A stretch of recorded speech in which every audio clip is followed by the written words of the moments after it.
We've all been there before. You plan an awesome trip to a theme park and you're super excited. But when you arrive, you realize the lines are way too long. Sometimes that means waiting hours in the heat with no water or phone, and other times you may not be able to get all the credits you wanted. That's why I'm going to be sharing my best tips and tricks to save you time in line. Whether you visit theme parks all the time or you're planning your first trip, my goal with this video is to save you as much time as possible on your next visit, so you can get the most out of your experience. Make sure you watch till the end, because a few minutes you spend watching this video may very likely save you hours the next time you visit a theme park and make your next trip that much better.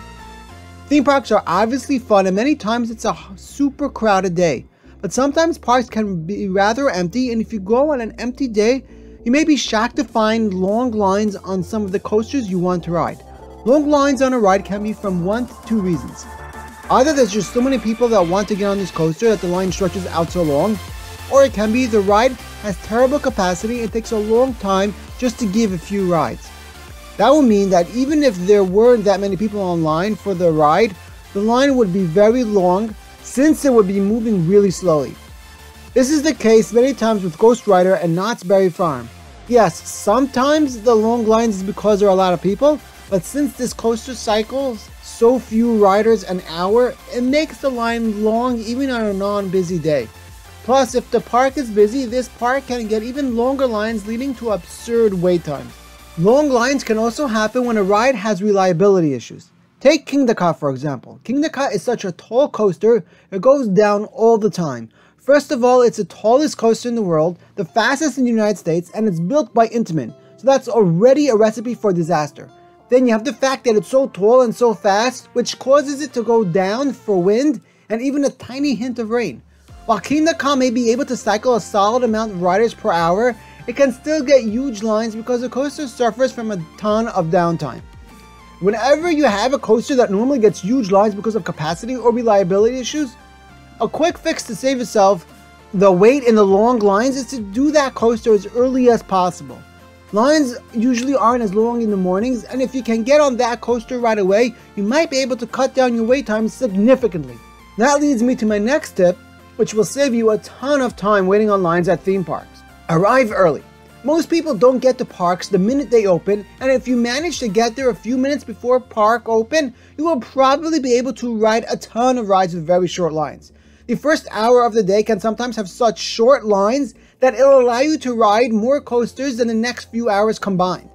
Arriving early is always a recipe for success, but when you get there early, make sure you're riding the coasters that will get the longest lines first.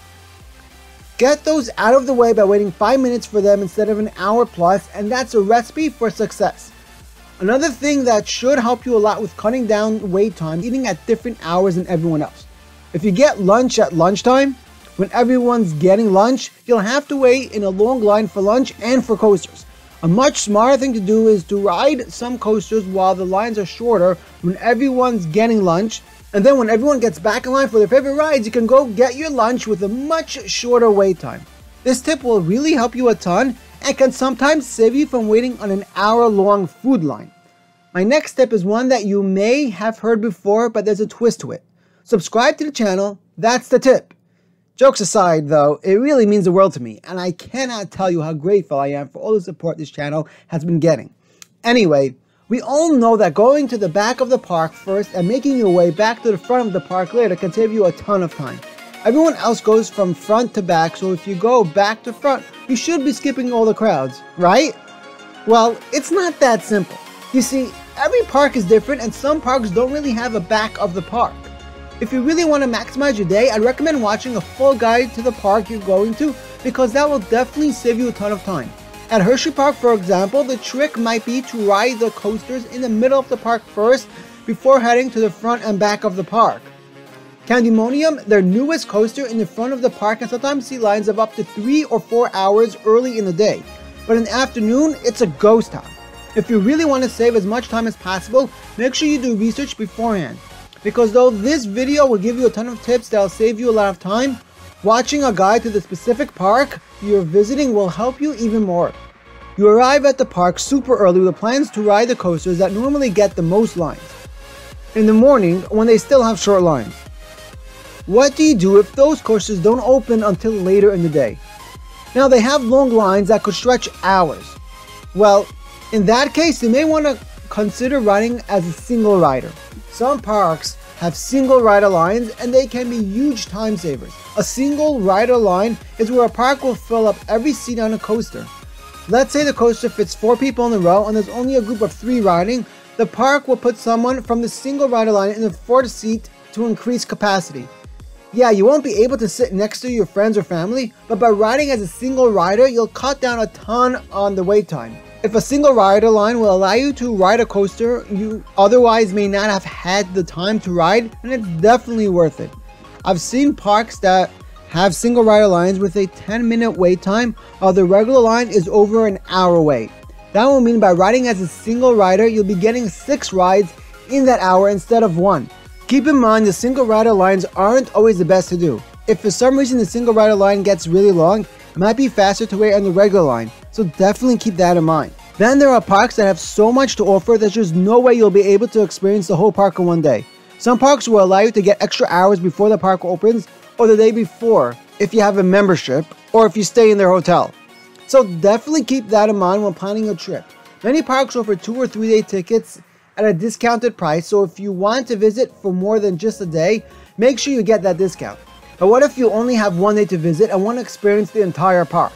Well, in that case, I recommend not going on weekends. Weekends, especially in the summer, are really busy times at theme parks, and if you can go on a less busy day, you may be able to cut down a ton on wait time and experience the full park in just 1 day. Sometimes parks will have cheaper prices for less busy days, so if you see a day that has a much cheaper price than normal, it's likely the park is trying to bring in more visitors for that day, meaning they don't expect it to be too crowded. If you decide to go during the week, make sure you check the park's website or app to see if all their rides are open. Sometimes parks won't open a few of their major attractions during the week due to maintenance, staffing issues, or other reasons. The last thing you can do to try and save time in line is the famous Skip the Line Pass. Every park has their own way of naming their line skipper, but these can definitely be a huge help.